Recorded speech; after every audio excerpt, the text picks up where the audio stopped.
কিছুদিন আগে ডালিম গাছের ফুল শেয়ার করছিলাম যে অনেকগুলা ফুল আসছে আর মাশাআল্লাহ এখন ডালিম গাছের ফুল থেকে ফল এসে পড়ছে আর এই ডালিমটা সবচেয়ে বেশি বড়।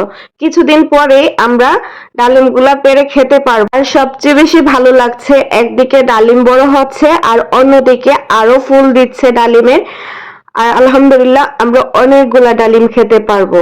এই প্রথম আমাদের ছাদ বাগানে মিষ্টি কুমড়া আসছে আর মিষ্টি কুমড়াটা কিন্তু দেখতেও মাশাআল্লাহ অনেক বেশি কিউট লাগতেছিল আর দেখতেও অনেক বেশি ভালো লাগতেছিল। আর এইদিকে একটি ছোট্ট মিষ্টি কুমড়া আসছিল, এটা নষ্ট হয়ে গেছে।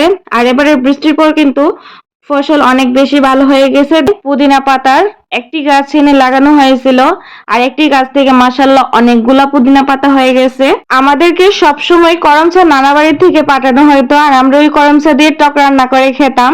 আর এই প্রথম আমাদের ছাদ বাগানে এনে করমচা গাছ লাগানো হয়েছিল আর এবার কিন্তু আমরা নিজের ছাদ বাগান থেকে করমচা খেতে পারবো। মাশাআল্লাহ করমচা কিন্তু অনেকগুলা আসছে আর সাথে ফুলও আসতেছে, আরো করমচা আসবে গাছে। আম্মু এই গরমে অনেক রকম শাকসবজির সাথে কলমি শাকও কিন্তু ছাদ বাগানে চাষ করেছে। আর আমাদের বাসার ছোট বড় সবার সব শাকের মধ্যে এই শাকটা অনেক বেশি পছন্দের। ছাদ বাগানে এতগুলো বেগুন গাছের মধ্যে এই একটা বেগুন গাছে মাশাআল্লাহ এত ভালো ফলন আসে যে বলে প্রকাশ করা যাবে না।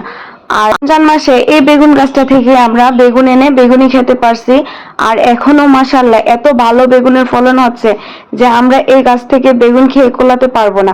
ছাদ বাগানে কিন্তু আরো বেগুন গাছ আছে কিন্তু এই বেগুন গাছটার মতো এত ভালো ফলন হয় না। এই গাছটাতে মাশাআল্লাহ অনেক ভালো ফলন হয়। আর টানা কয়েকদিন রোদের পর যখন বৃষ্টি হয়েছে গাছটা আরো বেশি ভালো হয়ে গেছে, যে গাছের মধ্যে যে পোকামাকড় ছিল কিছু তাও নষ্ট হয়ে গেছে বৃষ্টির কারণে। আর এখন গাছটাও কিন্তু দেখতে অনেক বেশি সুন্দর লাগতেছে।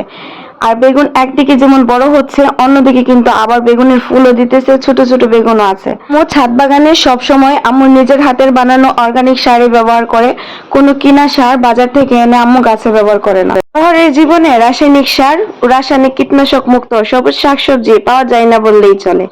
তাই আম্মু নিজের পছন্দের শাকগুলো ছাদ বাগানে লাগিয়েছেন। আর শাক কিন্তু আমি এত একটা পছন্দ করি না কিন্তু আম্মুর অনেক পছন্দের মধ্যে এই শাকটাও একটা। নিজেদের ছাদ বাগানের শাকসবজিগুলা খেতে অন্যরকম টেস্ট লাগে আর আম্মু সবসময় ছাদ বাগানের সবজিগুলাই অনেক পছন্দ করে খায়। 2 মাস আগে এই অলবরি গাছটা এনে লাগানো হয়েছিল আর এখন মাশাআল্লাহ অলবরি এসে পড়ছে গাছে। আর আল্লাহ যদি চায় আমরা এই বছর নিজেদের গাছের অলবরি খেতে পারবো।